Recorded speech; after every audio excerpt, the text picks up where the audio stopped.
Hi, I'm Meta Spencer, and today I think we'll go to British Columbia, where it is unbearably hot, and to Ottawa, where it is going to get a little hotter later in the week. I'm in Toronto, and we may be joined by somebody in Calgary, Trudy Gauvier, but she's having computer problems and not so sure. But let me introduce you to my dearest, dear old friends. We are old peaceniks who have decided to spend the day getting caught up. And in Victoria, BC, is Dr. Mary Wynn Ashford. Hi, Mary Wynn. How are you? Amanda, nice to see you. I'm well, thanks. Great. Mary Wynn Ashford is a very, very experienced peace activist. She was at one point the co-president of the International Physicians for the Prevention of Nuclear War, which is a very eminent organization, very esteemed organization. Here comes Trudy, that won the Nobel Peace Prize at one point, and has been very, very influential in ending the Cold War and getting Gorbachev and Reagan to make some deals together. So we can offer our thanks for Mary Wynn's wonderful contributions over the years. Hello, Trudy. I've already said that you are about to join us, and we're very glad to see you. Say hello. Hello. Hello. Hi, Oh, everybody. Trudy. I've met these people, but not for a long time. Hello. So this is Professor Trudy Gauvier, who is Calgary you're in? Well, I live in Calgary. My position was in Lethbridge. Yeah, where is Lethbridge vis-a-vis Calgary? Lethbridge is 2.5 hours south of Calgary. It's a city of about 100,000 people.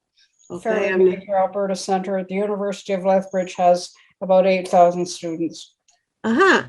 Okay, well, Trudy is a retired, I guess, or retiring professor of philosophy at the University of Lethbridge, and also has recently been contributing to Peace Magazine, bless your heart. Thank you, Trudy, because we have some issues that are philosophical in nature, and she was very well equipped to address them. Now, in Montreal is a very old friend, Derek Paul. Hello, Derek. Derek is a retired physics professor, University of Toronto, who has switched his professional or intellectual pursuits very much away from the physics end of things toward the economics end of things, and is going to press, or has gone to press, with his the second edition of his book. There you go, A Leap to an Ecological Economy. Very good. And it's really, I found it quite interesting. The first edition, I haven't seen the second one, but we've had a couple of chats about economics. So now we're all very senior members of the peace community of Canada, and with some, international links, I would say, over the years. And so it's time for us to have our high school reunion. And what Derek has proposed we do, I think is a good idea. We don't know what we've all been doing lately. And so he suggests that we each take a turn and brief the rest of us on what are our primary concerns right now. What are we most worried about? And of course, that's our job, is to be worried. And I think we do a very good job of worrying. So since this was your idea, Derek, why don't you kick it off? We can interrupt you at any point, and probably will. So Derek. Okay, my concerns are the absence of, around where I live, apart from a few very special people, of any sense of urgency. We heard recently on one of your programs that the real danger of climate change is not the heat, the overheating. We can probably, most of us, live with that. The problem is that once the ocean goes acidic, there will come a point where it starts at a certain level of acidity emitting hydrogen sulfide, and that is now believed to be the mechanism that killed off nearly everything 252 million years ago in the Permian Triassic transition. And nobody seems to know this. You had somebody in your program, Mr. Wesbos, I think, who knew this, but it's absolutely absent from every article, every paper, and so on. I've just been reading a book by Bill Gates on how to deal with climate change, but there's no mention of that. There's also no mention of the fact that we cannot get to the interdependence, a balance between the human race and the other species of plants and creatures in this planet. If we have the preponderance of humanity that we have today, we have to somehow slowly reduce the population, not because we can't feed 10 billion people. We might be able to feed 10 billion, but we cannot preserve a balance in nature with 10 billion human beings and the other species declining fairly rapidly as they are now. That's my initial start. Okay, let me, I'm surprised that you mentioned this issue because I might have missed, the first one that you mentioned might have been the one that I'm interested in most at the moment, one of the three. But let me just intervene at the moment to comment on that. It is not a well-known thing. It isn't that it is being ignored yet because it's not been really well known yet or even established. The person I talked to was Paul Werbos, who used to be in charge of the National Science Foundation granting program. He'd be the guy who finally would decide who got all the money for research. And he was concerned about the research on the Permian extinction, which had been explained in terms of volcanoes from Siberia emitting sulfur or something of that kind. But he says that now he is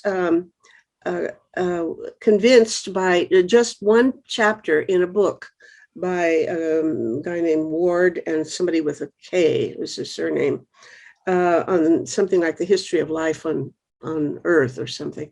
That's not the exact title, but this one chapter by a graduate student has turned up the notion that this hydrogen sulfide. Yeah. Now, apparently, the mechanism for that is that runoff of, well, what he worries about is that we have phosphorus runoff, which is going to create huge phytoplankton blooms. And this is celebrated by some people. In fact, there is a whole proposal to solve global warming by dumping iron filings in the ocean so that they will make phytoplankton blooms, and therefore that will remove CO2 from the atmosphere, and these phytoplanktons will sink to the bottom of the ocean and stay there, which would be very nice. But this new analysis claims that if we send phosphorus down our rivers, as we're doing now, and create blooms of phytoplankton, it would be what exactly replicate what happened at the Permian when these rotting phytoplankton sank and took the oxygen with them to the bottom of the ocean. So to me, the interesting question is, which is true? Is phytoplankton going to save us by taking the CO2 out of the atmosphere? Or is phytoplankton going to kill us by taking the oxygen out of the atmosphere? And it looks to me like you can't have it both ways, but I'm trying to set up a talk show precisely with those two authors of that book and with Paul Werbos and some of the people who like Paul Beckwith and Peter Wadhams, who have been on the show more than once talking about climatology. So I think you're pointing to what I think is a puzzle, but whether it is the worst, most ominous threat right now, to the world, I'm not sure. Oh, Trudy has to come back in because she got like dropped off or something. Okay, so anyway, that's my. I don't know whether we want a conversation about this because that's about all I know on the subject. Is that I'm puzzled which way it is, but I don't see how it can be both. There is no other explanation than that the ocean the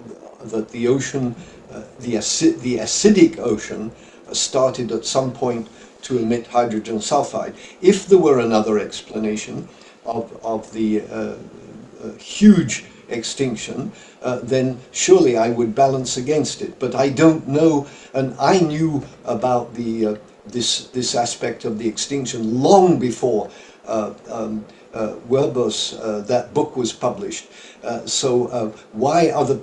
Why the scientists haven't been talking about it? Maybe I think it's because of cautiousness. I think that the United Nations IPCC people, who are the scientists who do all this research, they all have this idea, but they can't prove it. And they're a bunch of people, I can tell you, because I know lots of them. They can't afford to be proved wrong about anything, else people will look askance at them. And so what they've been doing is saying what they're sure of, like you're not going to like the hurricanes that you're going to have, and you're not going to like the very hot days and the melting ice in the Arctic and so on. But I think they've known about this as long as I have, or longer.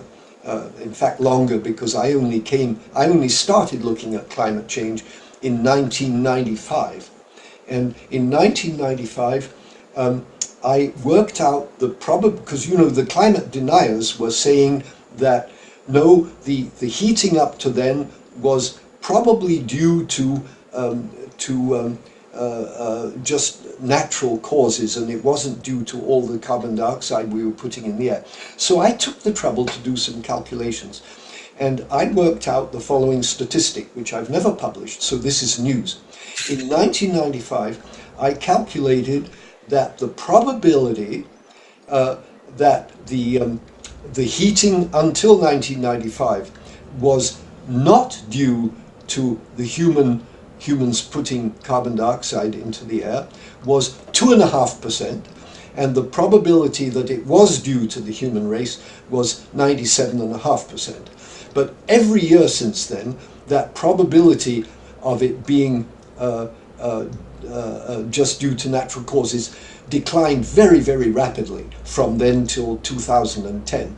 So that if you talk to a climate denier today, you can say, well, you're right, there is a possibility, but it's only 1/1,000,000% or something like that, that it's not due to the human race. So the probability has gone down that it could be. Yeah, well, I don't think that's the question. I think we all agree that it's probably human beings doing it now.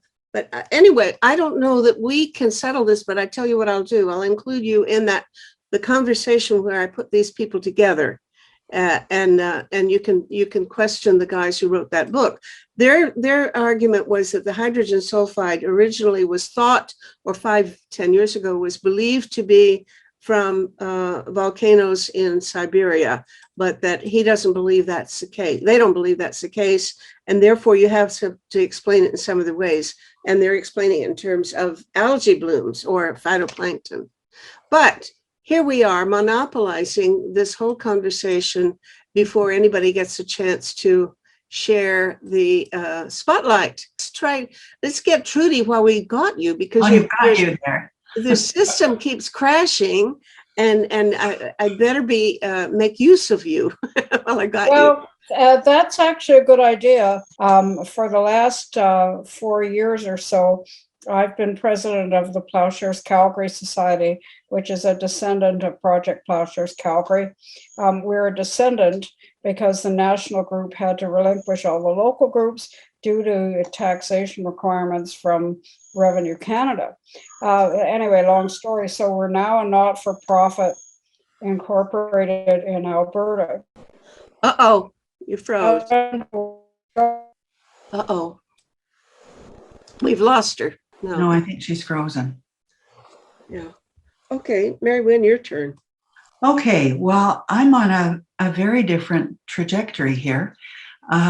Having worked on ICAN, the International Campaign to Abolish Nuclear Weapons, for so long, and getting our municipalities on board with calling for the Canadian government to sign the treaty to abolish nuclear weapons. But I got sidetracked because I read an amazing book by three authors, one of whom is Canadian, Maya Groff. Maya Groff is an international law professor at The Hague. And the book is called, now this is a really catchy title, Global Governance and the Emergence of Global Institutions for the 21st Century. I was not actually eager to read this book because it's 550 pages long, but I did, and it is a terrific book. It is about, first of all, the history of global governance, starting way back in the 1800s and the peace movements coming up through the 20th century, through the League of Nations and the founding of the UN, and the way that the UN was designed in order to perpetuate the control of everything by the five great powers of the day, the United States, the United Kingdom, France, Russia, and China.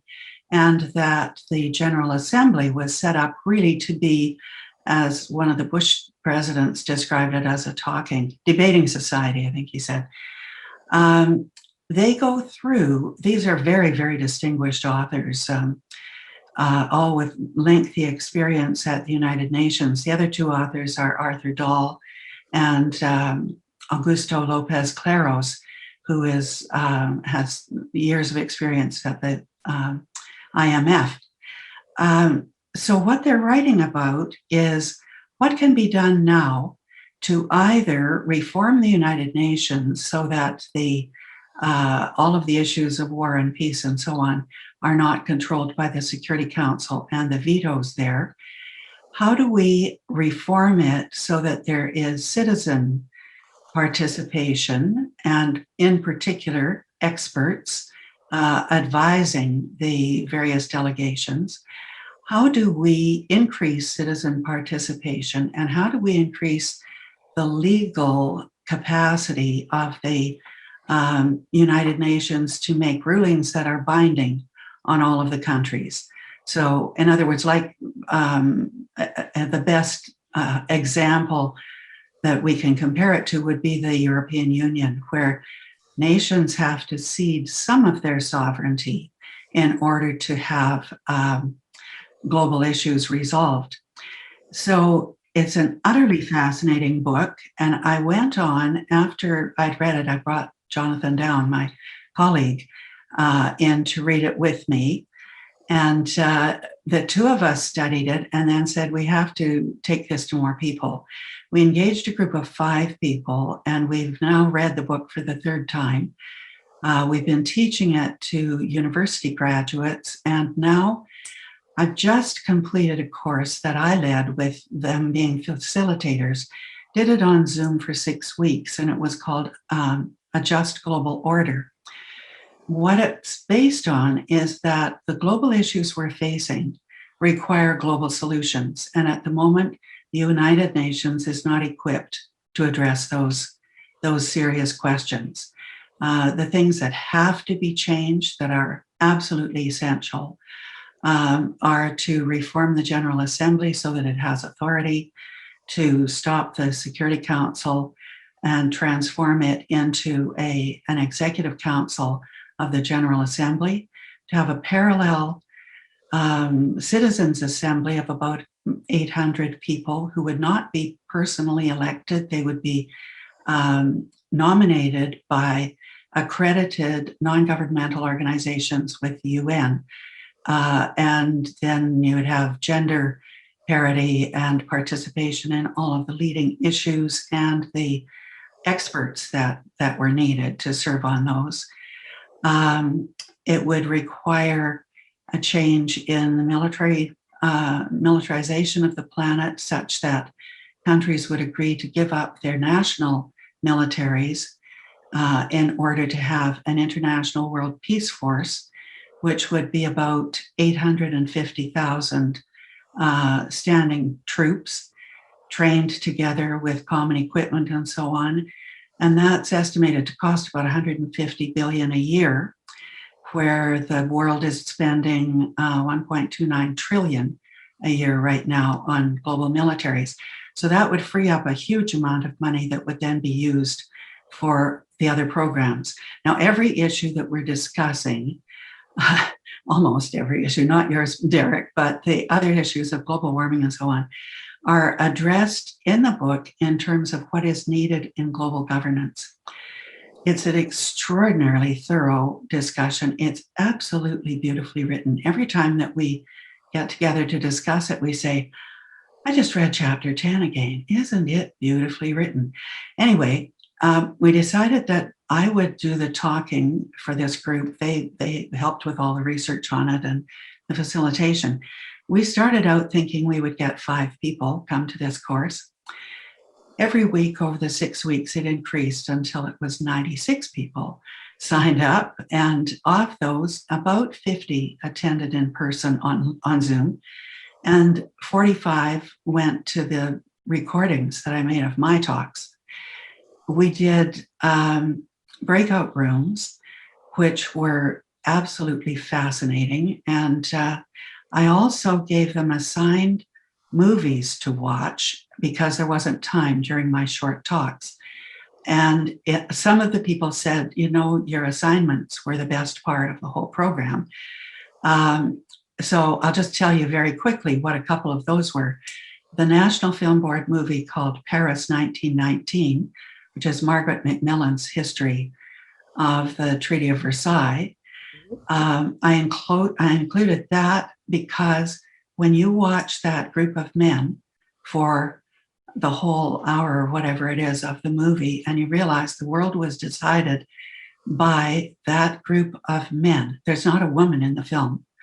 And how they connived and betrayed one another, and Woodrow Wilson trying, it's fascinating. And then compared that with a movie about Eleanor Roosevelt bringing about the Declaration of Human Rights. And the contrast in that short period of history is absolutely mind-blowing. So that was one thing. Other movies included people like Larry Brilliant talking about the elimination of smallpox and so on. The movies are there for a very deliberate purpose to say, time to open up your worldview because we have to have massive change here. We're not talking about tinkering around the edges. And I'm really embarrassed to tell you, I now think that my work continuing on nuclear weapons is tinkering around the edges, and I continue to do it because you have to tinker around the edges and you have to be out there protesting. But what is needed is these huge global changes. At the end of the course, we asked for feedback. The only criticism was that it wasn't long enough. And we've set it up to start again in September on Saturday mornings because Eastern Canada couldn't join in at 11 at night to do a course. So it'll be at 11 in the morning on Saturday mornings, and people have already signed up to do it again. And I said, no, you don't want to do it again. They said, there is so much wonderful stuff to absorb here about what is happening in the world. We want to go back and see what more we fit into. And I said, well, we'll add a level 2. So we're putting in a level 2. There were a few issues that I couldn't get to. One, which in fact I planned to phone you about, Trudy, and that was the proposal for an anti-corruption court. This proposal is really, really rolling ahead. It's by global jurists, and it's the people of the same stature who set up the International Criminal Court. It's going to be called the International Anti-Corruption Court. And I didn't realize that the scale of corruption, not just money laundering, but massive state corruption, is so great that they said that if they could recover the funds that are hidden through corruption, it would feed the entire world for 80 years. 80 years. So these are issues of this just massive scale, but the book is about the huge progress that's going on right now, and where we can all fit in doing what we're doing locally, but knowing the goal internationally, knowing that we're fitting into a bigger scheme. Mary Lynn, I've got a deal for you. How about doing it on live, and we can edit it and put it up on my YouTube channel. We have right now, we're using a YouTube channel. Yeah, and I'm trying, and I have sections that I can give to different people for different concerns. So let's talk about. I'll call you and let's talk. It's to go forward through Next Gen U, which is the free university, and it would go out then on their channel, and it would also be asynchronous so that people can watch the talk and then have local group discussions. Mm-hmm. And then if they want to invite me or any of my committee to come and work with them in a small group discussion, we can do that. But we do, it's already recorded, and they get the teaching notes if they go on to IPPNW Canada. Mm-hmm. I don't think it's posted there yet, but it's going on there. Well, can I call you and we'll talk about coordinating it, Meta, because it needs to go out. I think people, first of all, people need hope, but not kind of false optimism, but they need to see where massive changes are happening. And the Global Pact for the Environment that's coming up in 2022 is one of those hugely, hugely important things that when you look at it and you think, oh my gosh, this is really, it's taking the idea, it's not, nobody's referring to the book. It's not that, but it's the ideas in the book that are moving forward so fast. I'll say one more thing and then I'll shut up. And that is that when I went to a webinar about the book, and that was on during the week before the UN 75th celebrations, mm-hmm. They had a webinar just on this book and had the three authors there. The moderator was a scholar who held up the book to the camera and he said, I love this book.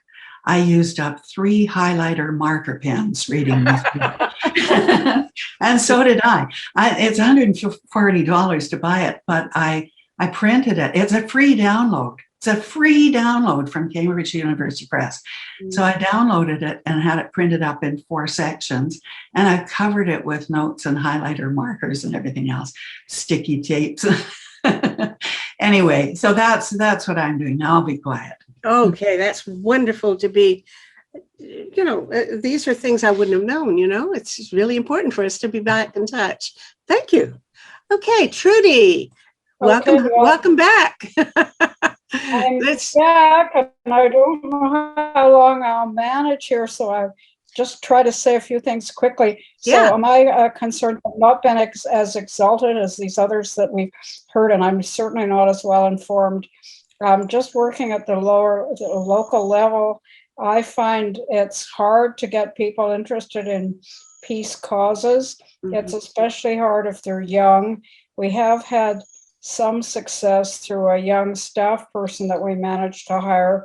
So we now have a board for the Plowshares Calgary Society, which does have some younger people. I am still president, but won't be as of September. And we hope to have a young president, and people are really interested in peace education. We got some funding through government summer employment program. So for 2 part-time positions. So one person is working now, and we'll be hiring another one who will go from August into December. Apart from that, I don't know how great our successes have been. I cut off Zoom and didn't hear the title of this wonderful book that Mary Wynn was describing. So Mary Wynn, can you tell me the title? I'll tell you it again. Global Governance. Global Governance. And the Emergence of Global Institutions. And the Emergence of Global Institutions. Thank you very much. For the 21st century. Global Institutions for the 21st century. And it's Cambridge University Press. And if you go onto Okay. the website, it's a free download. You can read it online, or you can download it, or you can buy it. If you're with the university, they might buy it. Yeah, okay, well, great. I'll get someone else to order it for universities. I'm not with the university formally Right. anymore, but maybe we can have a study group on that. Anyway, we feel that we survived the pandemic. We survived it with some money from the government and some younger people. We're thinking about where to go next. The local Plowshares group, some of the original members from 1982 are still involved, and we're getting on. So we need to be replaced, and we're working on that. So I see, in terms of urgency, which was mentioned, I think it's urgent to get younger people involved and informed and active, because dedicated as some of us are and would like to remain, and we have sterling examples here, this can't go on forever. And if you get someone really interested and knowledgeable when they're 25, I think you have a lot of potential there. So you need to combine the wisdom of the elders with some of the energy and talent of these younger people. And we've been trying to do that, and we hope to branch out. I'm personally really concerned about local and national issues in terms of, despicable behavior towards Muslim persons, and these horrifying discoveries of these unmarked graves. And I'm hoping that a group calling itself a peace group can say or do something useful about these things. But I confess that I don't know what it is at the moment. So I guess my interests have been, because I've had this role of president of this group, my interests have been more local in the last 4 or 5 years. I think we're all facing succession issues. I certainly spend every night lying awake thinking, oh, Lord, where do I find somebody or somebody's, a bunch of people? And I think Mary Wynn and I would have different ideas about succession. And because I taught 20 some years and several thousand peace students, taught them, and not all of them were peace students, but a lot of them. And they never become peace activists. But the best place to get your next generation of leaders is look at people who are turning 65, because you get new people coming through, and at 65 they're retiring. They still have a lot of energy, and those are the people who are really good for recruiting. And if you spend your time trying to recruit students, lots of luck. But I mean, Mary Wynn has had very different experience, or hopes to anyway. But my experience is that young people simply have a sort of moment when they need to get free of old folks and be on their own, and so they go off and do, they're going to have a different life for a few years of finding themselves and finding their own niche. But when they get to be 65, then they're really ready. And so try it that way.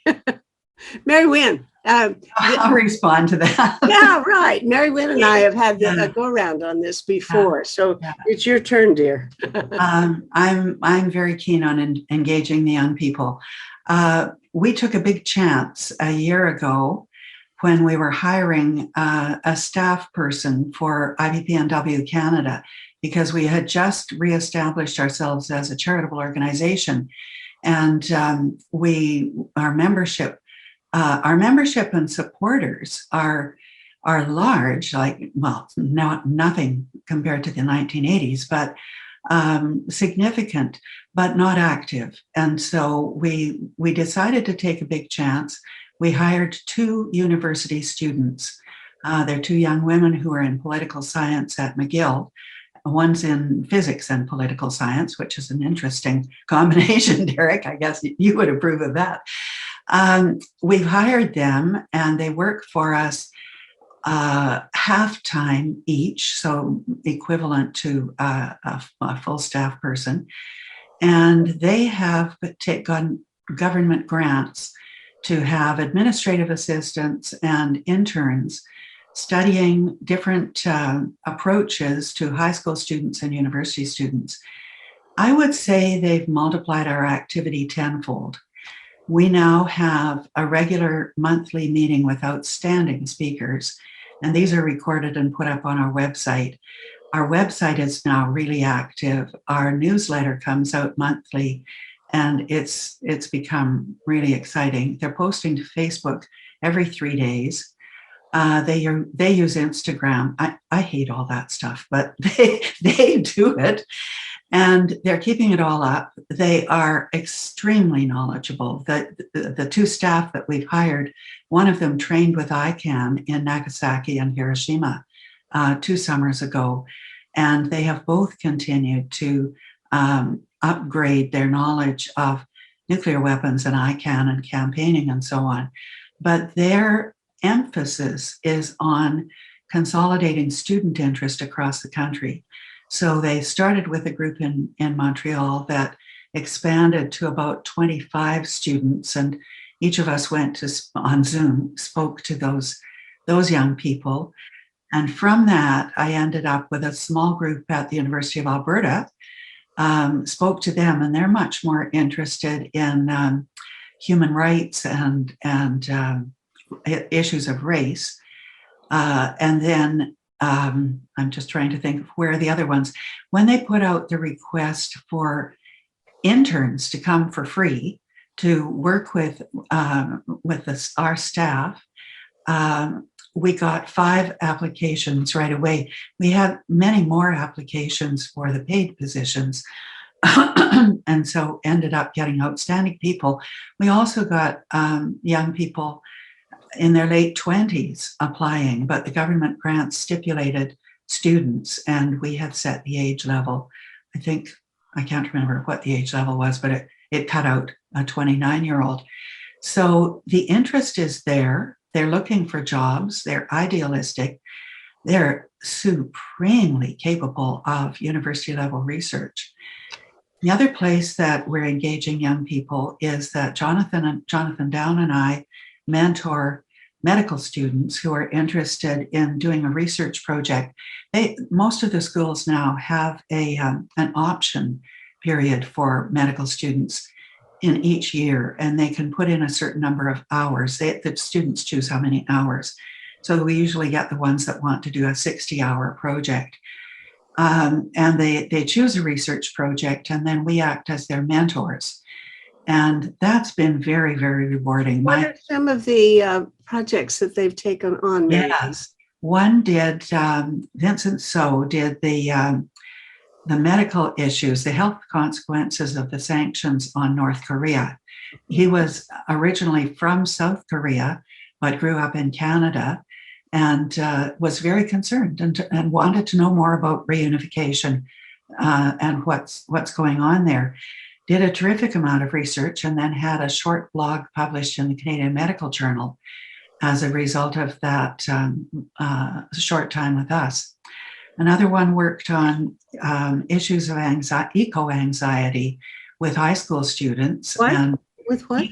Eco-anxiety, because high school teachers are telling doctors that there is really an epidemic of anxiety and depression in high schools, and that they needed suggestions, and we needed to look at this as an issue. It's not anxiety about exams and jobs so much as what is the future. So this student wrote an article which really was featured in Teacher Magazine, a national teachers magazine, about addressing anxiety and listening and approaches to take. Another one wrote about the refugee counseling program, therapy program in Victoria, where traumatized refugees who need therapy, not desperately need psychotherapy, had been getting therapy from volunteer therapists here in Victoria. But there were 12 of them who spent about 3 years doing all of this work for free.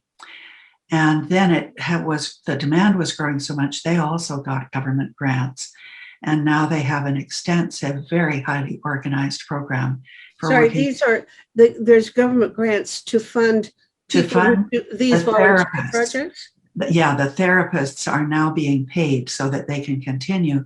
Plus, they have to pay a low amount for translators because you cannot do therapy with traumatized refugees if you don't have translators and interpreters.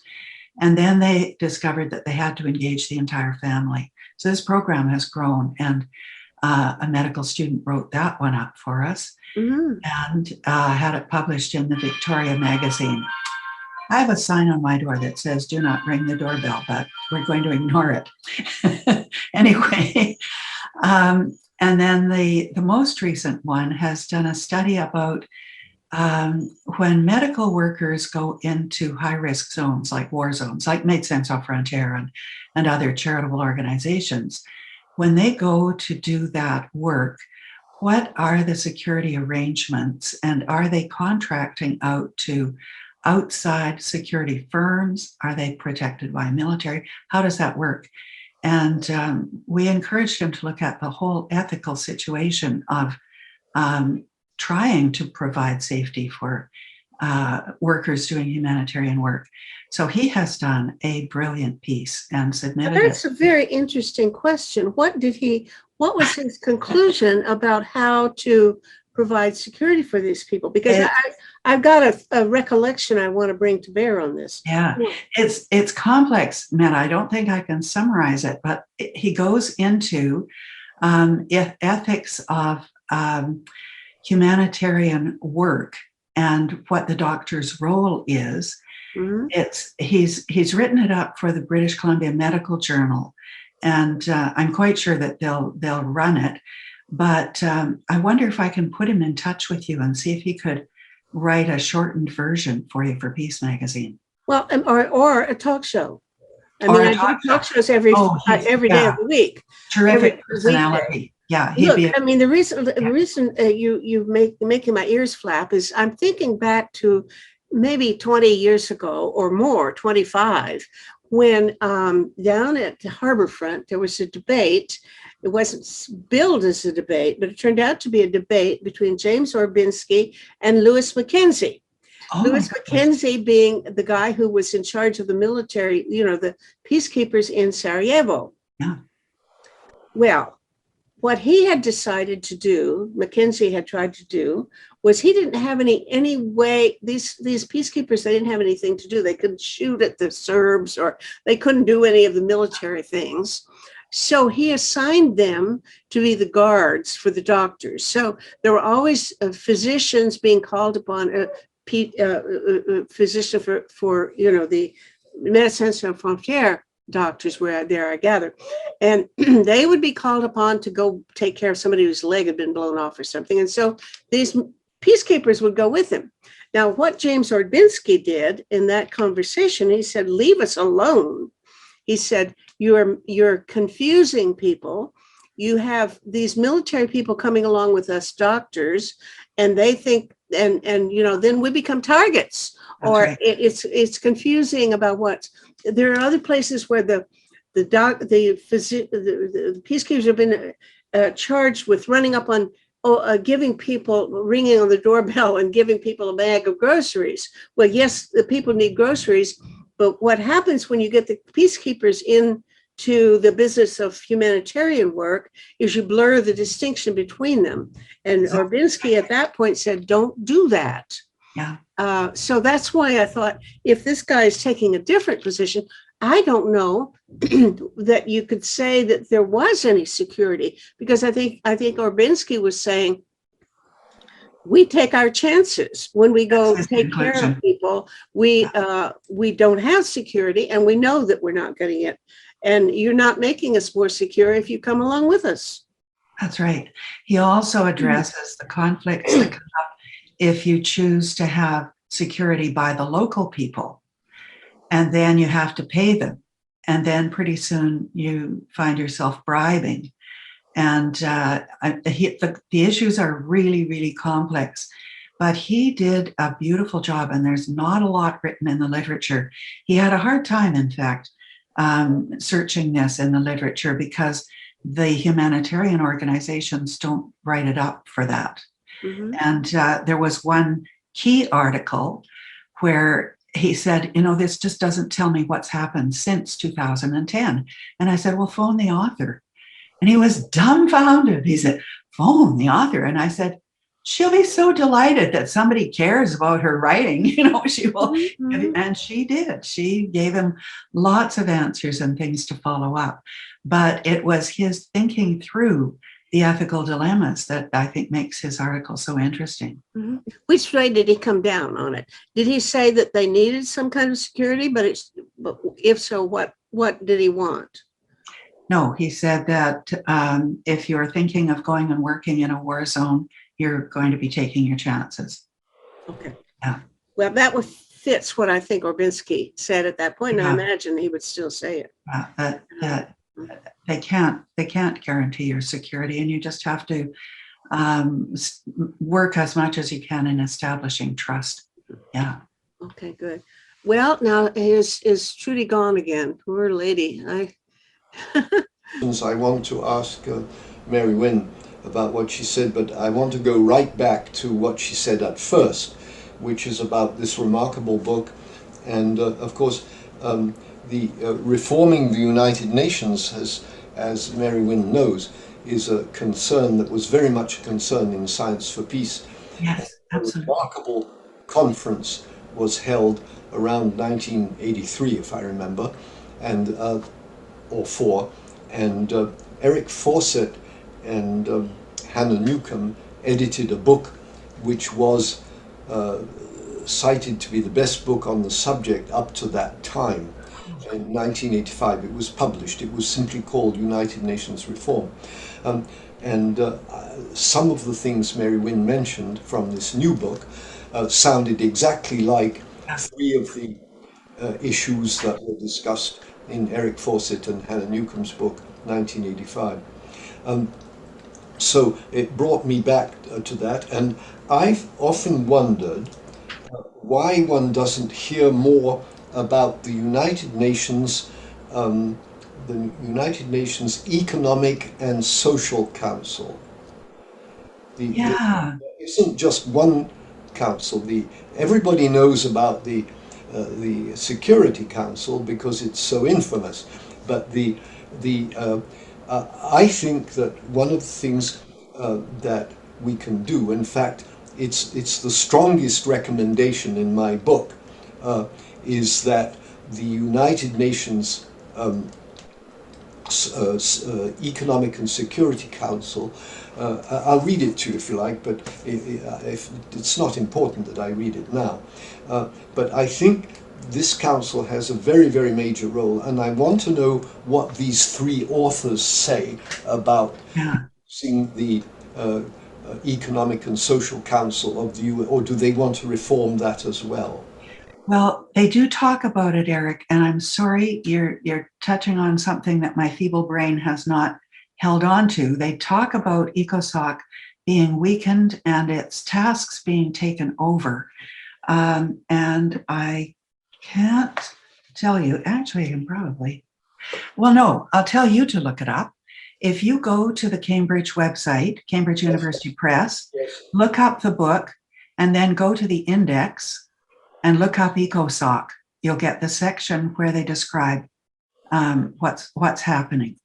Excellent. Thank you very much. I'm going to read you what my number one recommendation is in my book, that the United Nations Economic and Social Council prepare a declaration to be signed by all UN member nations to the effect that world economic affairs, both within and among nations, shall henceforth be conducted on the basis that the health and well-being of the ecosphere and of humanity shall be the overriding priority for the future of this planet, and that every human being shall be taught this general goal. That's the number one recommendation in my book on a change in the economic system. That is great, and it would be congruent. I don't know, they wouldn't say to ECOSOC in the book. I know that, but it's congruent with the direction of everything that they're saying, and it's also congruent with this. I suggest that you look at Global Pact for the Environment, Yes. and look up their website, because they're talking about the changes that they're recommending for a high-level meeting of presidents and prime ministers to be held in 2022. Yes. And now let me think of some of the details that would interest you. This is being worked on right now by international jurists who are writing the tenets, I guess, for an agreement that will be signed by these presidents and prime ministers that will be legally binding. And they're writing this information so that the diplomats who attend have the correct phrasing for everything and why it's phrased that way, to make sure that the agreements are legally binding and that they are going to benefit the environment. But it's social as well as environment. I mean, they're locked together. Yes. And the whole thing is designed to recognize we're at a time when all these issues are locked together. We have to address them all together. Yes.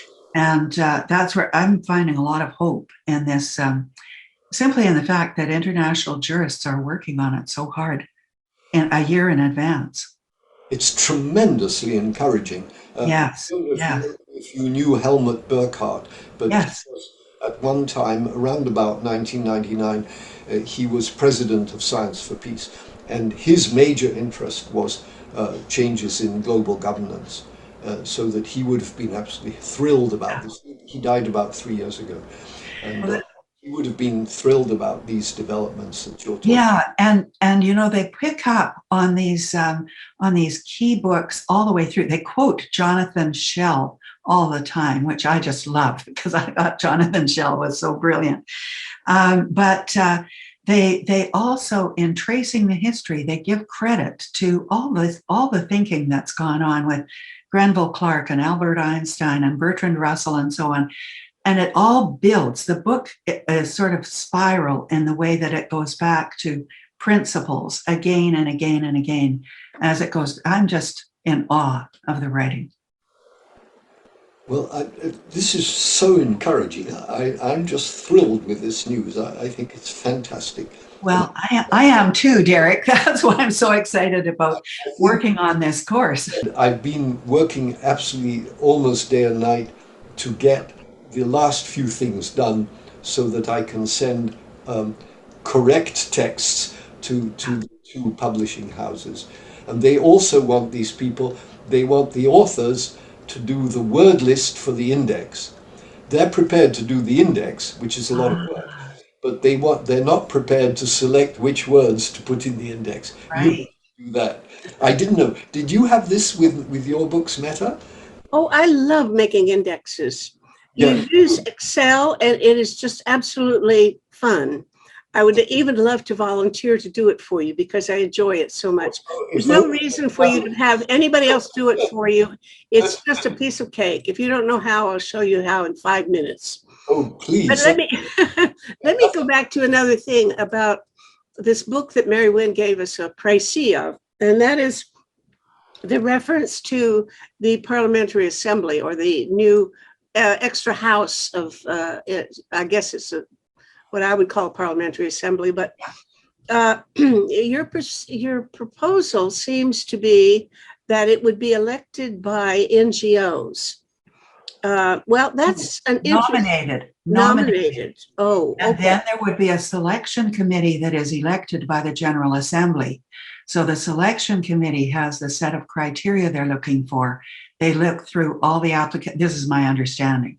They look through the applications and they make the choices. And it would be some 700 people. So it would be representative in all the various ways that we would want. Well, I have never heard such a proposal. Of course, what we normally hear is the idea of having every human being on the planet who's adult have a vote to choose, direct election to a parliamentary assembly. I don't think that is working very well. When you see how it's doing in the EU, people are very disenchanted with the EU, not just in Britain because, of Brexit, but all over the place. They're saying they don't know the people who are representing them, and they don't feel that they have any influence through their representatives. So I think there is some problem about that. But let me just interrupt there, Nick. They're not representing their nation or an interest, right, but they are representing, I guess, their knowledge. They're bringing their expertise as a scientist or whatever. They're bringing all of these different perspectives. The nation states still have representation, and it's weighted representation. And I don't think we have time to go into how they weight it, but there is a formula that's been developed a long time ago. So the nation states are still there, but their influence is not so much sovereignty anymore. And that's where the Parliamentary Assembly you comes still in. have the General Assembly, and the General Assembly is definitely a sovereignty-oriented. You know, they're representing nations, not people. You have the General Assembly representing nations, and you have a Parliamentary Assembly. And in the initial years, the Parliamentary Assembly would be advisory, but it would gradually be combined somehow with the General Assembly. Well, there's certainly attractive things about that, mainly because I'm just simply not convinced anymore that people can elect representatives for the whole population of the world. Can't do it. But the alternative that has normally been put forward, as, for example, Doug Roach said, the first general Parliamentary Assembly would not be directly elected by people, but rather would be, each country would be invited to send a certain number of their own MPs, people who are already members of parliament in their country, could then be delegates to the Parliamentary Assembly. And then maybe some other kind of arrangement could be worked out. I don't know. In any case, I have some qualms about the, I used to believe that NGOs were the future of the world, that everything, if we could just turn more decision-making power over to you and me and our groups, that we'd be in better shape. But I don't necessarily believe that anymore. No. And so I think that, the question of having a new Parliamentary Assembly, I think is extremely important. I really love to see it happen, but it makes all the difference in the world what kind of delegates you get and where you get them and what their mandate might be. Yeah. UNEP has already tried this. This is why I get excited, is that with all of these proposals, even though nothing's sort of going through officially, it's happening in different parts of the world, UN and other agencies. But in particular, UNEP called for people to apply through their organization to serve on a parliamentary assembly that would accompany UNEP's exploration or study of responsible banking. Whoa! The United Nations Environment Program is looking at responsible banking, and they are bringing in civil society representatives to discuss that with them. So I see that as progress. Mm-hmm. They're not coming in with an axe to grind. They're coming in to a discussion. That's interesting. Absolutely. Uh-oh, my other computer just went out. Uh-oh, it's going to be a problem because I have this show that runs 24 hours a day where I replay constantly around the clock, they shuffle them and they just rotate them around and play. I now have 279 shows. Well, apparently it wasn't just the other computer, it was this one too. So it took me a minute to figure out that Mary Wynn's face was frozen, but the show was over. So we didn't have a chance to say goodbye, although it was actually time to end the show anyway. So thank you, Mary Wynn. Thank you, Derek. And thank you, Trudy.